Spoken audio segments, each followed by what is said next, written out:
हमको ये चीज समझने की जो कैंडिडेट है हमारे मेयर साहब भाई राम अवतार जी को क्यों वोट दें। ये अपने समाज के दुख दर्द का पता है। सफाई कर्मचारी आयोग के चेयरमैन रहे, राष्ट्रीय उपाध्यक्ष। तो हमें क्या करना है कि घर घर में जाके एक तो जो भारतीय जनता पार्टी की नीतियां हैं गरीब के लिए क्या क्या है वो इंजन की सरकार बनेगी, लेकिन विरोधियों को कभी कमजोर नहीं समझ रहा। अगर आपका मेयर आपके पार्षद यहाँ होंगे तो अपने शहर का विकास होगा। तो आप सबसे हाथ जोड़कर विनती, हमारे पार्षद हैं भाई नागपाल भाई को खुशी की बात है, हम सब ने मिलकर भाई राम अवतार को बहुत भारी मतों से जिता। की सीट बहुत मायने रखती है, ज्यादा बड़ा नगर निगम है, लेकिन अगर रोहतक जिता दिया तो हरियाणा जिता दिया। और जो वाल्मीकि समाज है उसको बहुत ज्यादा मेहनत करने की जरूरत है। वैसे छत्तीसगढ़ भाई राम अवतार जी जो समाज की पगड़ी भाई राम अवतार जी को बांधी जा रही है, जीत का आशीर्वाद समाज की तरफ से, बुजुर्गों की तरफ से एक बार जोरदार तालियों। साथियों अभी खड़े रहे यहीं पर एक बड़ी माला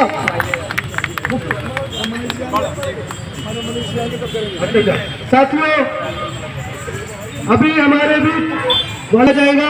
साथियों हमारे बीच राम अवतार वाल्मीकि जी जिनका पगड़ी जो कैंडिडेट है सुरेश किराड़ जी, शोभा वाल्मीकि, अमरजीत जी का पगड़ी बांध हमारे बीच मार्गदर्शन हमारे जनता को दे। धन्यवाद। भारत तारीख को 2 बटन दबाने हैं आपने, एक राम अवतार जी के लिए। सभी से इतना ही निवेदन करना चाहता हूँ, आने आकर राम अवतार जी को और अपने पार्षद को विजयी बनाए। सिपाही बनकर भाई नागपाल जी वार्ड नंबर 7 से प्रत्याशी, एक प्रत्याशी भारतीय जनता पार्टी का सिपाही है और रोहतक में कमल का फूल खिलाने का काम करेगा। मैं और अपने पार्षद जी को 2 तारीख का दिन होगा और 2 मशीनें रखी जाएंगी। आपने सिर्फ किसी का ध्यान नहीं करना है, सिर्फ फूल पे मोहर लगा दे। आपको उस पार्षद को जिता करके निगम के अंदर भेज दो और फिर आप देखना बगैर मोटर के आपके घरों पे छतों में पानी जाएगा। ये मेरा वादा है। मैं इतना ही कहते हुए अपना स्थान ग्रहण करता हूँ। भारत माता की भारत करे। हम सबको आशीर्वाद देने के लिए भारतीय जनता पार्टी के वरिष्ठ नेता हमारे निवर्तमान महापौर आदरणीय श्री सेठ मनमोहन गोयल जी, मंच पर विराजमान भारतीय जनता पार्टी के रामपाल जी है हमारे समाज के मौजूद व्यक्ति, और जो सीनियर जगत राम जी एक पकड़ लो सारे आराम से। बहुत बढ़िया। घुसो पीछे पीछे हो जाओ, पीछे हो जाओ, पीछे हो जाओ जी, थोड़ा घूम जाओ। ए बाबू जी घूमो, इधर घुमा दो यार, घूम जाओ थोड़ा थोड़ा। भारत माता की जय। भाई राम अवतार वाल्मीकि जिंदाबाद जिंदाबाद जिंदाबाद। सुरेश किराड़ भाई जिंदाबाद जिंदाबाद जिंदाबाद। शोभा बहन जी जिंदाबाद जिंदाबाद। भारतीय जनता पार्टी के कार्यकर्ता जिंदाबाद जिंदाबाद जिंदाबाद। बहुत बहुत धन्यवाद। इस नुक्कड़ सभा में विराजमान मेरे पिता तुल्य बुजुर्गवार, मेरी मातृशक्ति, युवा साथियों और छायाकार पत्रकार बंधु, आप सबका यहाँ स्वागत, अभिनंदन। चुनावी कार्यक्रमों में बहुत सारी बातें वक्ताओं के मुखारबिंद से जनमानस के बीच में रखी जाती हैं और उसी कड़ी में इस कार्यक्रम के आयोजक संयोजक भाई रमन जी और उसकी पूरी टीम का भी मैं अभिनंदन और स्वागत करता हूं। मित्रों, भारतीय जनता पार्टी विश्व की सबसे बड़ी पार्टी है और भारतीय जनता पार्टी ने जिन जिन प्रांतों में सरकार के रूप में सेवा की है उन प्रांतों का आप इतिहास उठा के देख लें। जहां वर्तमान में सरकारें काम कर रही हैं उन प्रांतों की आपके पास जानकारी अखबार के माध्यम से, टीवी के माध्यम से आपको मिलती ही रहती है। भारतीय जनता पार्टी का ध्येय वाक्य आप सब जानते समझते ही हैं कि पथ का अंतिम लक्ष्य नहीं है, सिंहासन चढ़ते जाना और सभी समाज को लिए साथ में आगे है बढ़ते जाना। भारतीय जनता पार्टी कभी जाति पाति की बात नहीं करती। भारतीय जनता पार्टी सभी वर्गों को साथ में लेकर के चलती है।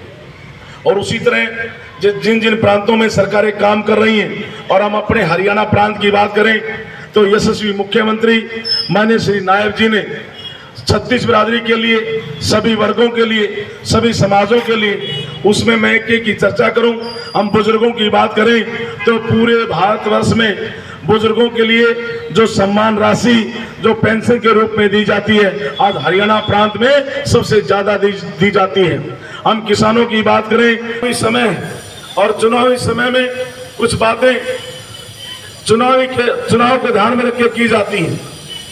कुछ साथियों ने मुझसे पूछा कि भारतीय जनता पार्टी का कार्यकर्ता बड़ी एकजुटता से सभी नेता सभी कार्यकर्ता जुटे हुए हैं, तो मैंने कहा उस पत्रकार बंधु को कि हमारा परिवार इतना बड़ा परिवार है, इस परिवार में बहुत सारे साथी अपनी इच्छा रखते हैं और इच्छा होनी ही चाहिए कि भाई मुझे प्रत्याशी बनाया जाए, मुझे प्रत्याशी बनाया जाए।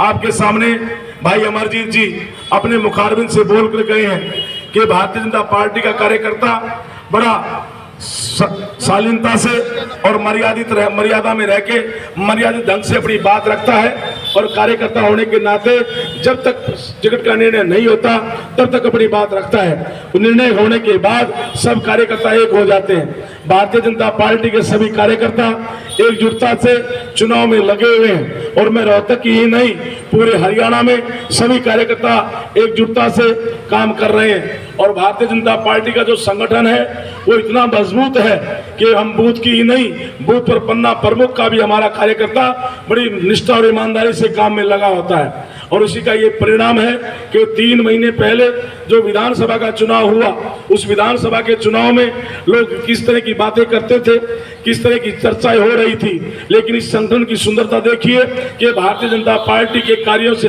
खुश होकर के प्रदेश की जनता ने तीसरी बार भारतीय जनता पार्टी का कमल खिलाने का काम किया, और यशस्वी मुख्यमंत्री नायब सैनी जी बहुत अच्छे अच्छे कामों को अमली जामा पहना रहे हैं। उनके काम करने की शैली, उनका व्यवहार, लोगों से मिलने का व्यवहार, चाहे उनके पास कोई 2 बजे रात को जाता है तब भी उनसे वो मिलते हैं, उनकी समस्या का निवारण करते हैं। तो मित्र, चुनाव में भारतीय जनता पार्टी के सभी प्रत्याशी बड़े अच्छे मार्जिन से जीत रहे हैं। और मैं रोहतक की बात करूं तो रोहतक में हमारे 22 के 22 पार्षद और ये मेयर की जो सीट पार्टी ने मुझे प्रत्याशी बनाया, ये सारा रोहतक की जनमानस ने ऐसा मन बना लिया है कि 23 के 23 कमल बड़े अच्छे मार्जिन से खिलने वाले हैं।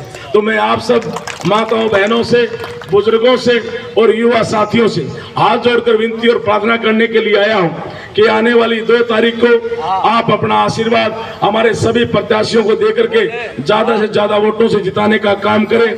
और मित्रों, वैसे तो 10.5 वर्ष का समय भारतीय जनता पार्टी का सेवा का हो गया है, और बहुत सारे विकास के काम रोहतक में पूर्व मंत्री माननीय श्री मनीष कुमार ग्रोवर जी के नेतृत्व में हुए हैं, और पूर्व मेयर बड़े भाई सेठ मनमोहन गोयल जी ने भी करवाए। और फिर भी बहुत सारे काम अगर कोई छूटे होंगे तो जनता जनार्दन जो हमें आदेश देगी, आप सबके आदेश को सर्वमान्य मानते हुए अपने रोहतक शहर को हम भी कोई चंडीगढ़ से गुड़गांव से कम नहीं रहने देंगे। कोई भी समस्या मेरी इस रोहतक शहर में कोई छुट्टी होगी, बची होगी, या कोई नई योजना लेकर के आनी होगी, तो निश्चित तौर पे हमारा रोहतक का ये शहर निश्चित तौर पे हरियाणा में अव्वल 1 नंबर का होगा। ये वचन मैं आपके बीच में दे करके जा रहा हूँ। निश्चित तौर पे रोहतक की जनता ने ये मन बना लिया है कि अच्छे मार्जिन से सभी प्रत्याशियों को जिताएंगी, और केंद्र में अपनी सरकार, हरियाणा में अपनी सरकार। काम के विकास के लिए वो माननीय पूर्व मुख्यमंत्री मनोहर लाल जी भी कहते रहते हैं, और माननीय नायब सैनी जी भी कहते रहते हैं कि धन की कोई कमी नहीं है, विकास के लिए खजाने भरे पड़े हैं। आप अपना आशीर्वाद दे करके हमारे सभी प्रत्याशियों को जिताने का काम करें। निश्चित तौर पे रोहतक शहर को हमारा प्रयास रहेगा। एक शब्द कहता हूं, कहते हैं कि एक विदेशी शहर पेरिस, एक नाम आप सबने सुना होगा कि पेरिस बहुत सुंदर है, बहुत सुंदर है। प्रयास रहेगा कि मेरा रोहतक शहर पेरिस से कम नहीं रहेगा। आप 2 तारीख को अपना आशीर्वाद दे करके सभी प्रत्याशियों को जिताने का काम करें। आप सबका बहुत बहुत धन्यवाद। जय हिंद, भारत माता की जय।